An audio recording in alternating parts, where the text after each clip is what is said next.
Harshan back on the left side as he gets to go first. Again, for those joining us later, Harshan had the better record in the main event and won the right to go first in games 1, 3, 5, and 7 if necessary. Nobody yet to break serve in the game. The player going first and the player sitting on the left side of the screen has won every game in this matchup so far. David breaking serve and getting to go first next game would be a huge turn of events for him. Harshan looking to make this 3-2 himself. This is a big one, and I am so excited. Josh, are you with us? Yes, I am. Wonderful. Yes, I am. Welcome back to the quote-unquote broadcast booth, which I think is just a little playing area that we've set up in a different room or something like that. I can't see it. Of course, I'm off-site, but That's exactly it. hope you're comfortable. A. Conrad, the rack, shout out to our American top expert, AACDNOR here. And what do we look to do here? Draco is a 5-letter word, Coda, a 2 or 3-letter word, or maybe just one of the anagrams of Conrad, Cardon, Candor, Dacron, or something in that vein. Wellington, would you be looking to play off 5 or 6 tiles here or keep things tight? I'm definitely going for 6 ties. I'm definitely going for Candor because I think Candor would have been the move for me because it's good to access the bag this early in the game and not be too overly defensive at the start. And I think he shares that ideology by going with Candor. Yeah. So Candor going to be the play before I get a chance to ask Josh his opinion, but likely, Josh, you're going to say something similar about this, yeah? Yeah, there's something just nice about a 6-tile play that doesn't expose any double letter scores and leaves you with just an A, an E, something like that. There's just something, I don't know. I get a good feeling from that sort of play. It does feel good, yeah. Access the bag early, and if you do pull that blank early on, or the Z or the S, oh yeah, big smile breaks out. David, AEOOOST, likely just going to drop 2 O's or maybe exchange 3 O's. Oh, now I am turning all red. We just got to the delay in the chat where everybody's saying nice things about me. Oh, thank you, everybody. So, Josh, you looking to play 2 O's or exchange 3 O's here? Oh, this is tough. I think I would actually exchange 3 just because no matter where David plays the 2 O's, he's going to be giving back a lot of scoring options that weren't there the turn before. So he could overlap with OO, which is a Scottish word meaning wool. He could play also maybe from the C, making COO, but whatever he does is going, it's just going to give some stuff back to Harshan that might just he's about to do it. But I guess it makes sense to do what he did there. He's not exposing any bonus squares. But I think it's pretty close here. Wellington, would you play the O's? Would you exchange the O's? I'll most likely exchange the O's.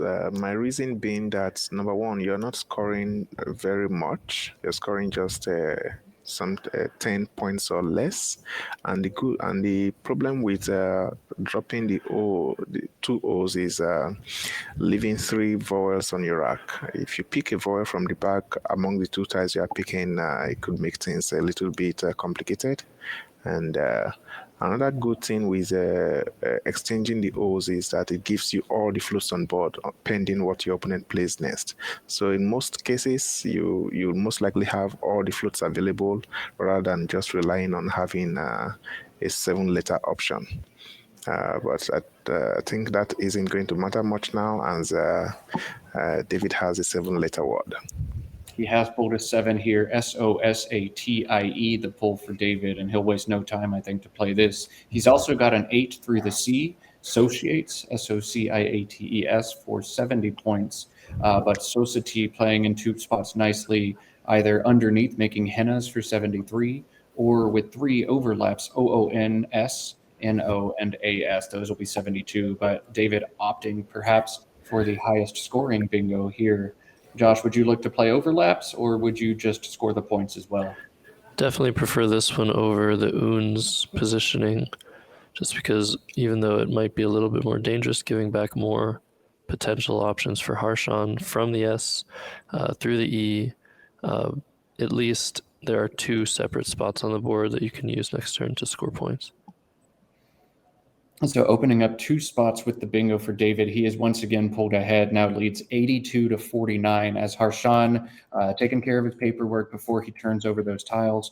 But here they are, DEIMNRV, the pull for him. He's going to bingo back now through the E that was just exposed with Vermond for 68, the only playable bingo for him. And Harshan wasting no time before he sets it up here. He's going to bingo. That'll put him ahead 117-82. Yeah, very nice. We're having another somewhat close game, I think, thus far. Oh, I didn't think about this. Vermond with the front hook Yeah. of an O. Mhm. Yeah. Oh, yeah. Yes. That's super cool. Yeah, that's one of those things. As you learn the CSW lexicon, you see new words, but the hooks don't stand out. I know the word overmine and overmind, but I've never seen Vermond as an 8 before. That is super cool. So that O perhaps going to be a factor later on in this game. David does not have one. FGIKPRU, the rack for him. The M going to allow him to play Gump for 33 points, or he can play Sprug from the S in Society for 33 points as well. Wellington, would you prefer playing through the M, Gump, or from the S, Sprug?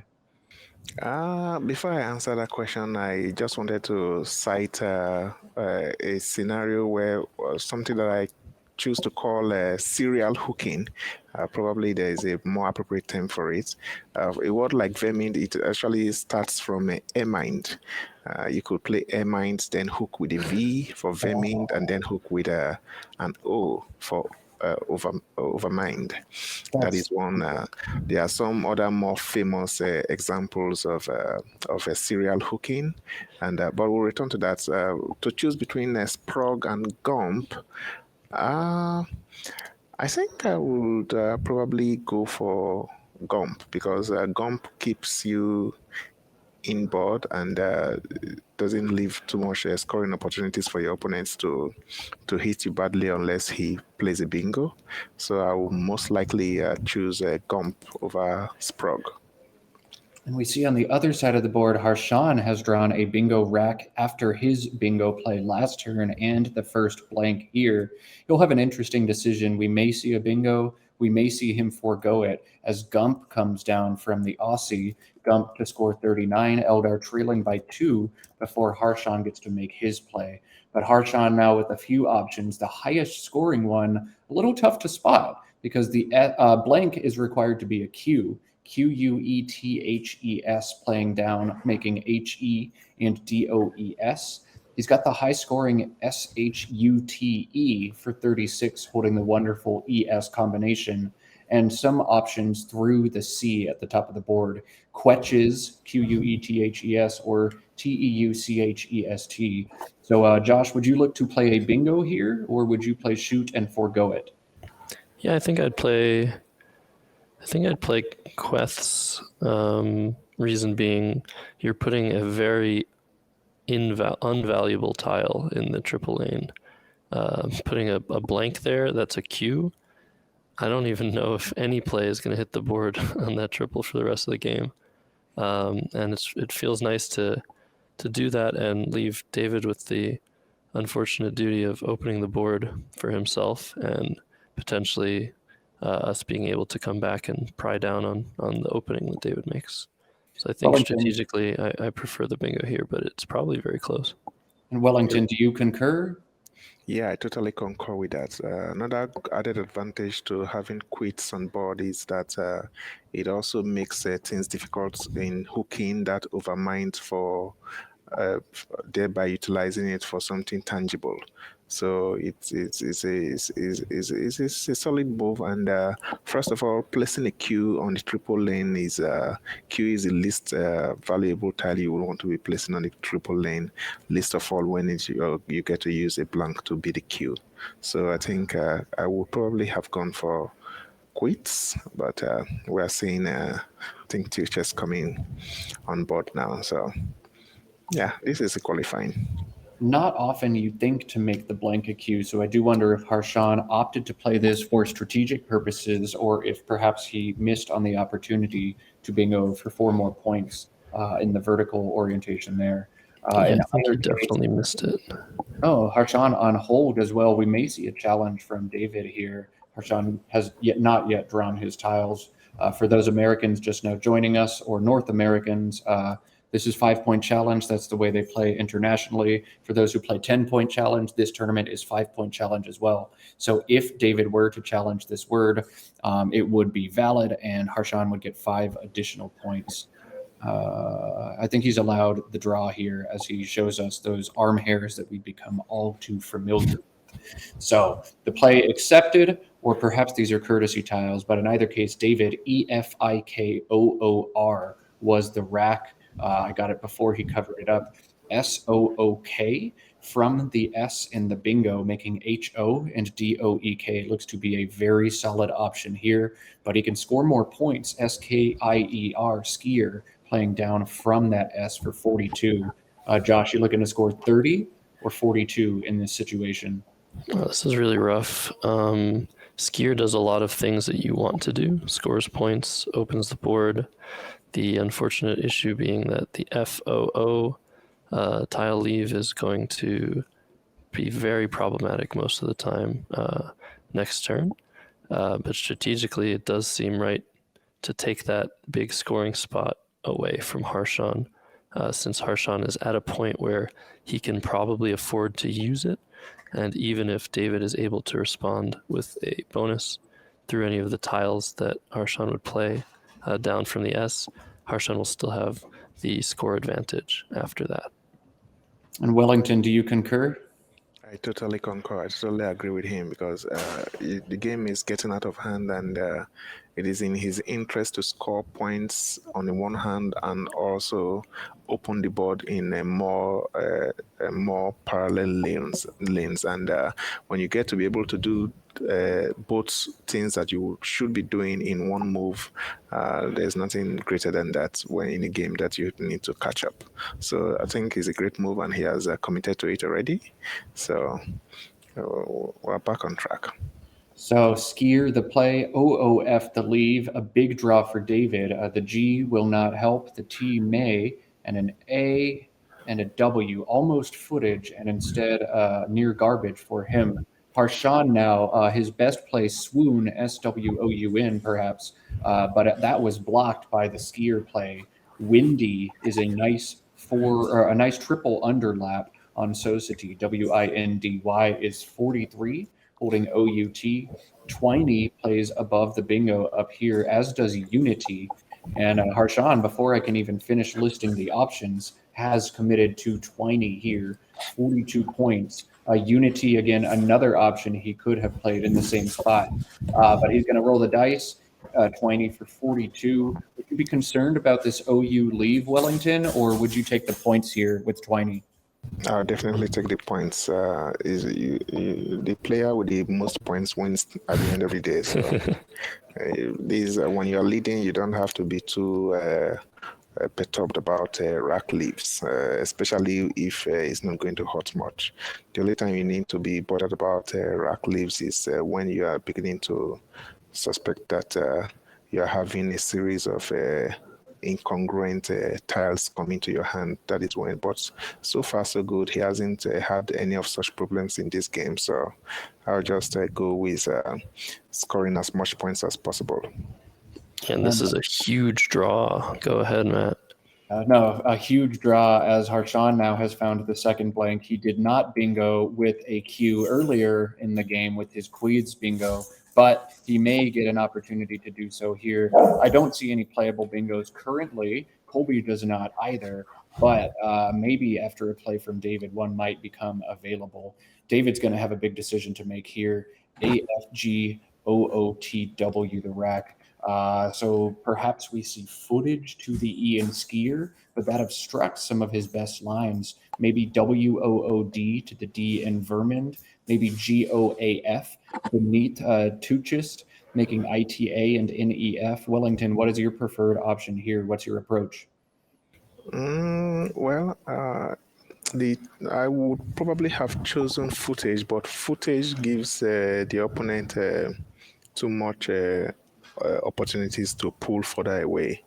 Especially the only thing that is the knowledge of our rack of Hashan's rack, which tells us that he probably might not be able to do much there. But if you are sitting on the board and your opponent is leading you by this much, it is difficult to play footage. But other than that, I think Wood looks like a decent score, but I still don't like the rack leave. Leaves the FAGT, and I think it's going to be quite a difficult game for David. And yeah, I think whatever decision he makes seems to be it's going to be a difficult decision for him. That's a tricky one. Josh, are you partial to any of those plays? Footage, wood, Goaf? Yeah, I absolutely hate the idea of footage. Like Welly said, it's a good idea on the surface, but what it gives back is just way too much, and what it blocks is also way too much. And we're seeing Goaf being played. That makes sense. You're not really doing much to the board state. You need those things to stay open on the bottom of the board. You need to keep scoring points. I think I like this decision. David's going to have to probably spend another move or two, the very least, trying to sort through his letters, keeping the W on his rack. But I think you need to keep the scoring going, and you need to keep the board as it is. This now brings up an interesting position for Harshan. QI now available beneath the play previously made by David. QI and GI scores 34 points, but AIOU blank as a leave, that could be tough. He may also look to hold on to the Q. He can play OI and Overmind, holding AIQU blank, possibly getting some huge points next turn. Or QUAIR if he's looking to knock out the E and the R exposed in the middle of the board at the bottom. Josh, what would you be looking to do here? Queer, QI, or hold the Q with Overmind and OI? Well, you know me. I'm looking to set up the Q. Harshan could play OR and OI if he wanted it. The R in Candor is just sitting there. If he plays that for 6 points, David's going to have to respond and block the Q setup, which might be really bad for the letters in Skier that are still open. So I would definitely put a lot of consideration into OI and OR. But playing Overmind and OI is probably a bit safer, and it actually does set up QUAI next turn for 39 points. So I think that's probably the best move, but not the flashiest. Wellington, what would you do here? Play to the R from what I've gathered from your strategy so far, likely your approach, but enlighten us. I was considering playing Quasi with the S of two chest. I love Quasi because it doesn't it puts the Q on the triple lane, and I think there's just one more U at large, and you have a blank. If your opponent doesn't utilize there, you could possibly even use the blank if it warrants it to extend the lead a lot further by next turn, or even just keeping a more balanced track with Quasi is not a terrible idea. But if you consider that you're playing Quer to kill off these central floats, then it is also a valid option. But being the one with the blank means that you don't have to be afraid of floats. Rather, they should be instruments for you to stretch the game beyond the reach of your opponent. So I think it will be a close decision for me between OI and Overmind and Quasi. That would probably those will be my two options. Whichever I choose I'll be fine with whichever choice I eventually go for. So this one, both players in the booth disagree with the decision to cash the Q for points here. Harshan holding 4 vowels and a blank and finds 2 more in the bag. AAIIOU blank. As David sits on 6 consonants here. CFNORTW. Harshan ahead by a healthy margin, but this game is far but over. David has some decent candidate plays. I expect likely we're going to see FROW and a GIF on the left side of the board. Maybe Frock, if he's looking to score a few more points to the K in Skier for 28. I'm not seeing any compelling ways to open new quadrants or new lines on this board. Wellington, what are your thoughts on Frau at the top versus other options?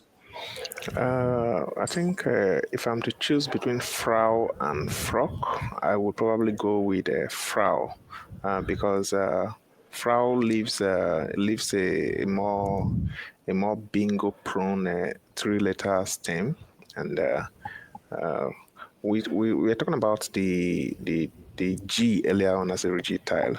The G seems to have a close relative, which is the W, in terms of rigidity in word formation and all that. So when you need to come back to a game with the bingo, I think letting go of the W is a very very is a thing you want to do. So I think Frau would have been the move for me, and that is what David has played. And coming back to the QI choice for Harshan.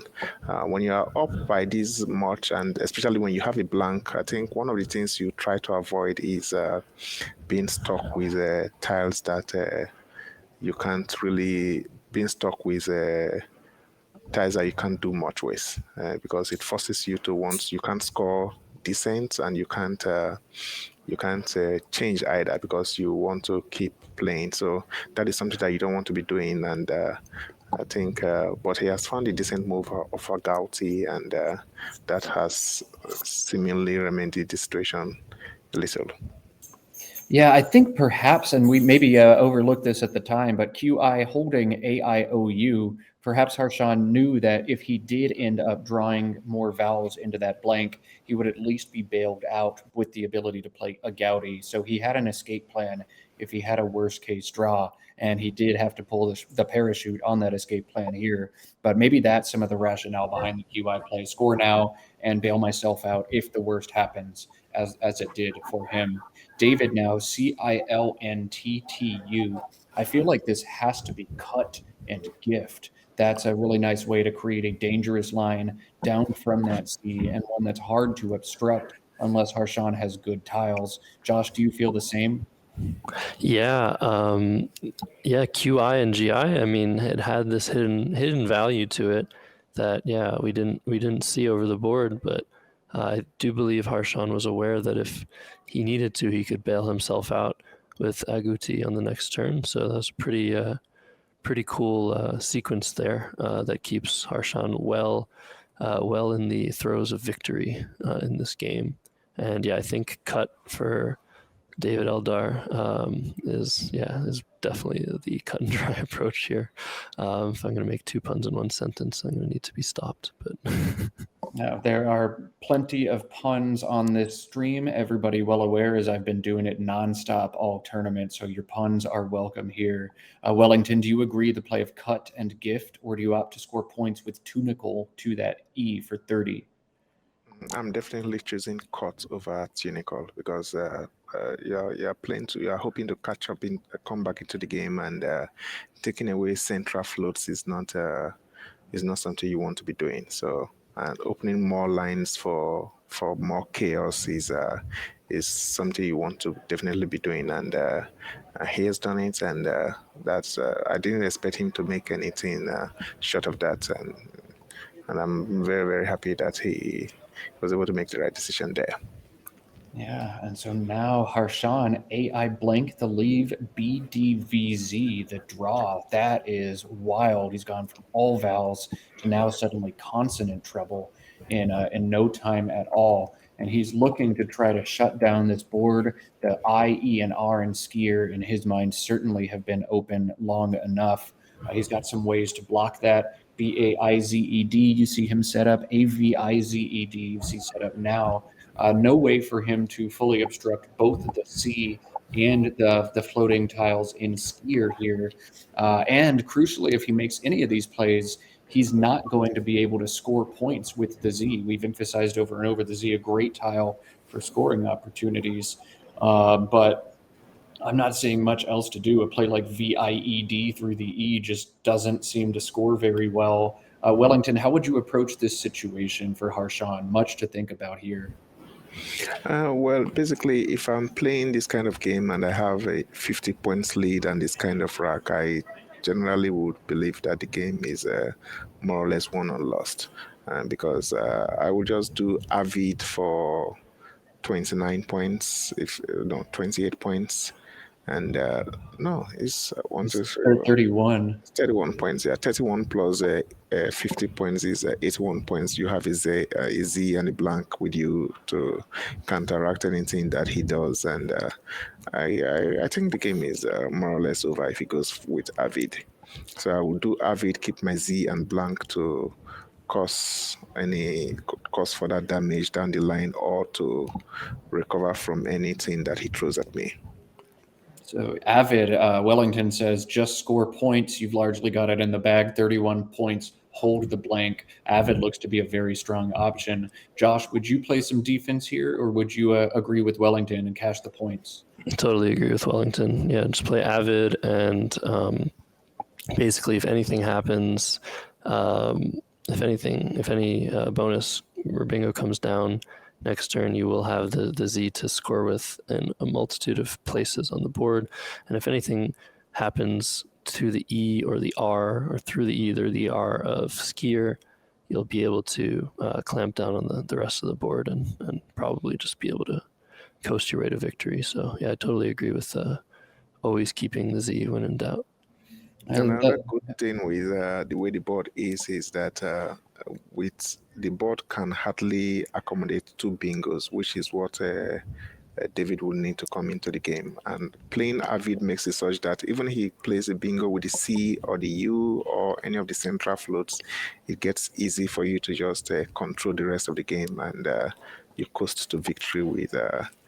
And there's no better way to coast to victory with than having a Z and a blank on your rack. So 3 for 3 on expert opinion here. Avid the play, BZ blank the leave, and David will not be bingoing this turn. EIJLLNT. He'll have options to score, but most of those options are going to knock out some of the lines on this board.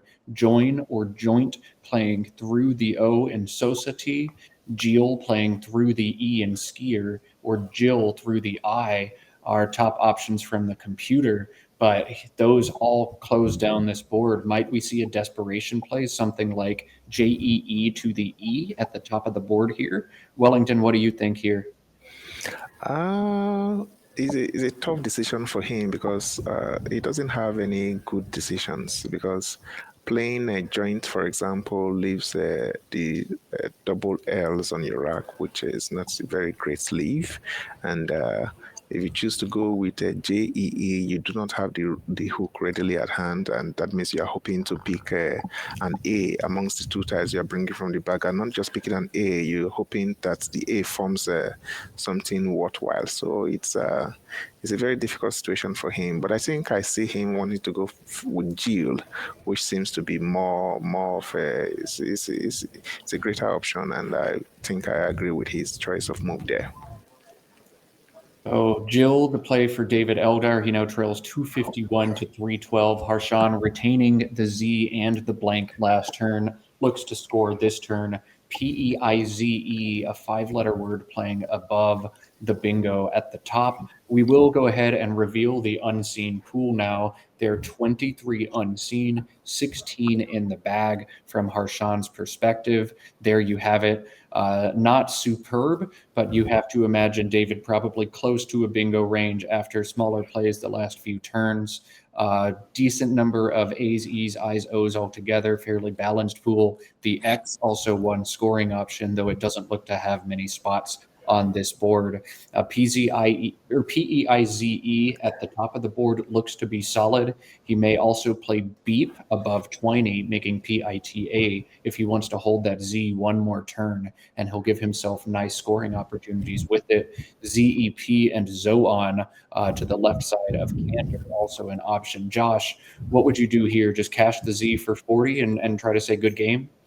Yeah, you can pretty much do anything here, I'd say. I think, yeah, just playing PEIZE, that's a decent way to win this game, but I'm looking again to set myself up here. I'd like to play BEE next to Candor, making Boon and ER set up zip for 65 points, and once again force David to address the threat or let it be and lose the game. So Harshan taking the nice conservative play, PEIZE, that does take both a back D and a back S, which could allow David to create one additional bingo line, but he has put so much scoring pressure on that perhaps that's not going to be enough for David. AEINRT are 7 or 6 tiles on David's rack. Does he have duplicate A's there? Yeah, he has a Carinate, Craniate. Okay, I think Carinate's going to come down pretty soon. So David to bingo from the C, Carinate, or maybe he looks to play Craniate and try to set up opportunities to cash that X. Maybe he needs the volatility, but a bingo coming this turn for David. Wellington, would you play Carinate or Craniate in this situation? With 101 points behind, I'm definitely playing Craniate because you want to be creating as much chaos as possible. You can't play Carinate and allow your opponent to do whatever he likes to consolidate.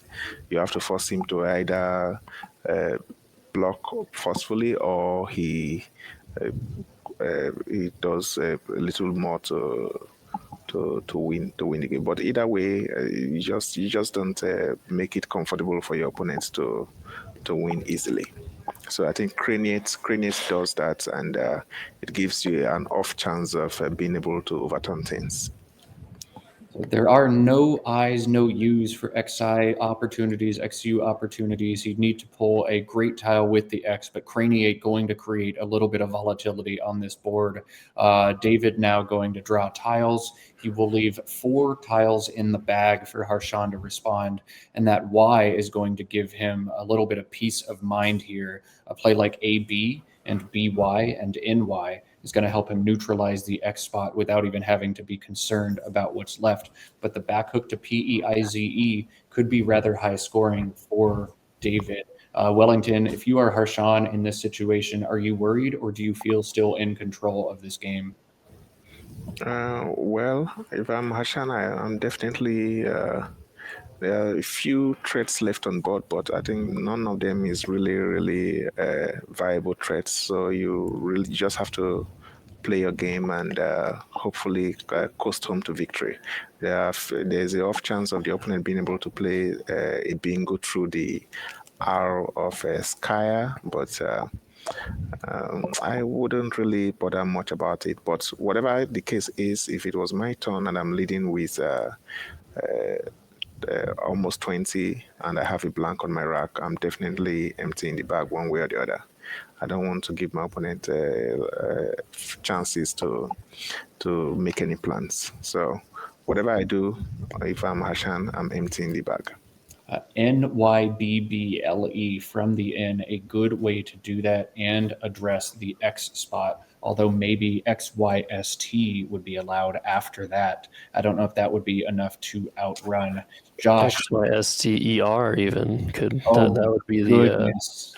So I don't know about this. I would actually be sensing danger here. I wouldn't want to empty the bag because there are some options that could maybe kill me here. So XCD is about to be blocked, I think, by BY. Harshan needs to take his time here. He's playing rather quickly. There are a couple of threats. You can foresee a bingo through the R of Skier, maybe from the O of Frau. Luckily for Harshan, he does have the Y, so most of the plays making Pized will not score all that much. But XCD and Pized, that's 61. That's 51 points, is it? Yeah, it's a lot of points. That's a lot of points actually. But I think it's still not enough to win. Yeah, probably not. But I think this is the correct option for Harshan. Yeah, this is a good option. So David now 2 tiles left in the bag.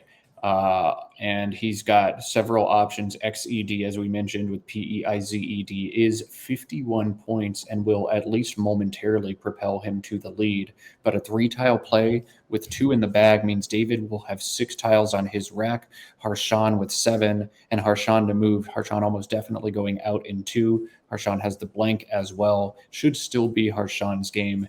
GOX in the bottom left corner scores 38 and keeps nice tiles, but ADER is not going to do you any good if you can't bingo. I wonder if he perhaps looks to try to open another bingo line here, and fish for a Hail Mary situation. OXES down to the ES in pies and Hail Mary, or try to put some scoring pressure with XED. This is going to be a decision for him. Wellington, what do you think you would do with this rack?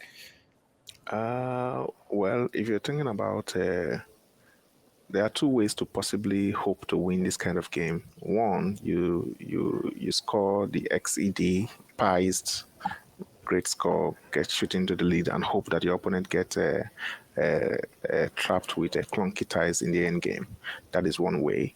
Another way is to make an obvious bingo, dispose the GOX for a bingo possibility, but that still doesn't look like a very viable option, because it might be easy to take off all bingo lanes with one move. There are only 2 tiles left actually in the There are only bag. 2 tiles left, so it's actually going to be almost impossible to make a good balancing play and with just 2 tiles. So I think the only viable option for him is XED. That should be for 50 something points. I think that seems to be the only viable option for him, even if it seems it might lose, because we have a knowledge of Harshan's rack. But from his point of view, with what he's missing, he could actually hope for something as a way of being able to win the game. Yeah, I think David needs to hope for the blank here. I think he does as well, and hope his opponent has just one vowel and yeah, BELLMST maybe. But Harshan actually going to bingo out in this game down from the R and Frau resemble fits, and Harshan's already spotted it. So XED could create some drama. David could make a last-ditch effort at opening a second bingo line, but I doubt resemble gets blocked here. Harshan with that second blank to bingo out and win this game to pull ahead 3-2 in our best of 7 finals. Yep, I think this is definitely over now that Harshan has spotted resemble from that R, making it cute. And yeah, I mean, David doesn't know this, but I think he's just trying to go through all the draws here. Maybe he could think that if he plays XCD, he takes around a 5-point lead. Let's count that again. 36, 51. So he takes a 5-point lead. I think what he needs after XCD is to be able to have an outplay, or at least threaten to have an outplay. And to do that, I think he really just needs to draw the blank. So I don't think any of the other draws are going to do it for him. But yeah, little does he know that this is it. It's curtains. Yeah, he's got to be hoping for that blank in the bag. He'll take his time, figure out what the best option is, if that blank's going to help him bingo or just outrun. Spend a lot of energy here, but of course, us at home watching, we know this one is done. Harshan to pull up 3-2, 1 game away from that elusive world championship. He's already lost in the finals to David once, looking to make that just once here and claim his title. Exciting stuff. Yeah, it is exciting, and I'm actually expecting a very volatile game number 5. Game number 6, sorry. And if Harshan is serious about winning the world championship, he's going to throw caution to the wind in game number 6 and come all out and see what he can do to actually break save, rather than waiting for the game to go to game number 7. Because on game number 7, I suspect that if David Eldar is able to drag the game to game number 7, then he will be the one that will be on the offensive, and you don't want to be having your opponents doing that. So I expect a very explosive game 6, and it will be fun watching them play. Very exciting. Yeah. I'm sure there will be a brief break after this one as well, and we'll do a little bit of chat. XCD, the tiles David has in his hand, he's going to put them down, give himself a shot in this game, but we again know this one's finished. He shakes his head, thinks about it a little bit harder. Surrender Cobra once again. We've gotten to know this pose from David before. I'll remind both of you, we do have an overhead mic. We'll try to cut to it. I don't think there's anything incredibly interesting the players will have to say, at least not in this situation. But we'll see if we can catch anything from these players before we go to intermission after David makes his play and Harshan bingo's out. Yeah, this is tough. I mean, David's probably spending the rest of his time on this move, and he's going to quickly learn that the time was wasted. And yeah, here we go. XCD is on the board. Resemble will come down as an outplay for Harshan. And yeah, we'll see when David draws his 2 tiles that he knows it's over. So the bingo will put Harshan ahead, and after drawing, David pursing his lips, shaking his head. No blank there. Oh, man, this is going to be bad. So the bingo will make this a 90-point game when it's all said and done. Harshan to win 475 to 385. Despite being down 5 points right now, he is in no trouble. He will win this game.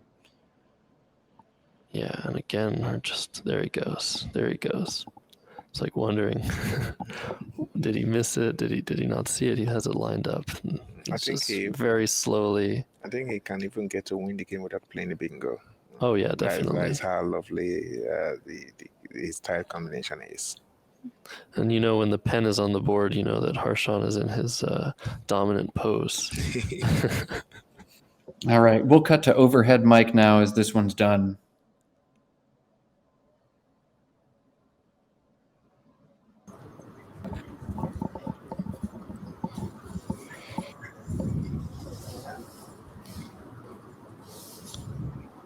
Already?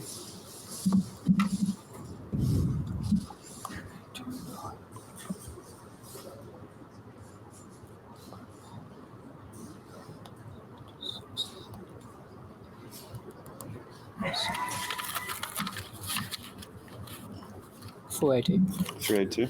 Agree. Well done. Thank you. 480 to 382. Is that what they said? Yeah. Maybe there was a challenge in there we missed.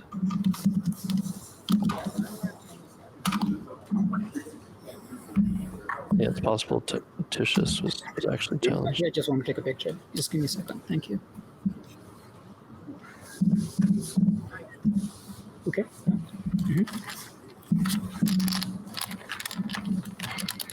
So no postmortem here. Harshan 1 victory away from his first world championship title, and David will need to win 2 in a row in order to have his second world championship title. David obviously knows that comebacks can be mounted, as Wellington pulled off a big comeback against him in this playing room, overcoming a 2-0 deficit to win the set 3-2. David now going to need a comeback of his own to beat Dr. Harshan Lamabadusuriya of England. So this will be very interesting to watch all of this unfold. I am so excited. We will cut back to commentator cam as the players look to stretch their legs, catch a little mental break.